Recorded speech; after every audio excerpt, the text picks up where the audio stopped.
अभी कुछ साल पहले तक ट्रकों और ऑटो रिक्शा के पीछे लिखे शेर या कविता या संदेश में यह भी लिखा होता था कि दुल्हन ही दहेज है। सन 47 से लेकर 94 तक बिना दहेज शादी करना, सादगी से शादी करना एक आदर्श माना जाता था। फिर एक फिल्म आई हम आपके हैं कौन और सिलसिला शुरू हुआ सास बहू सीरियल्स का, जिन्होंने सादगी को उठाकर कूड़ेदान में फेंक दिया और भुलाए जा चुके दकियानूसी रिवाजों को जिंदा कर दिया, जिनमें दहेज भी शामिल है। हमारे यहां ऐसा ही होता है, कभी 4 कदम आगे तो 2 कदम पीछे या 2 कदम आगे तो 4 कदम पीछे, और बिल्कुल यही हमारे कुछ नेता भी करने पर तुले हुए हैं। सवाल यह है कि गुंडागर्दी हुई है, लड़कियों पर हाथ उठाया गया है, लेकिन उसे स्पिन दिया जा रहा है धर्म और संस्कृति का।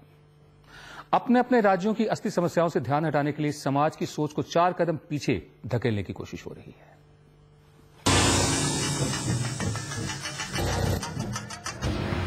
मैंगलोर के एक पब में धर्म और संस्कृति के नाम पर हुई गुंडागर्दी से हमारा ध्यान हटाने के लिए नेताओं ने पूरे मामले को स्पिन देना शुरू कर दिया है। कांग्रेस के अशोक गहलोत को लड़के लड़कियों के हाथ पकड़कर घूमने पर एतराज है। बीजेपी के येदियुरप्पा का कहना है कि वो पब कल्चर को नहीं पनपने देंगे।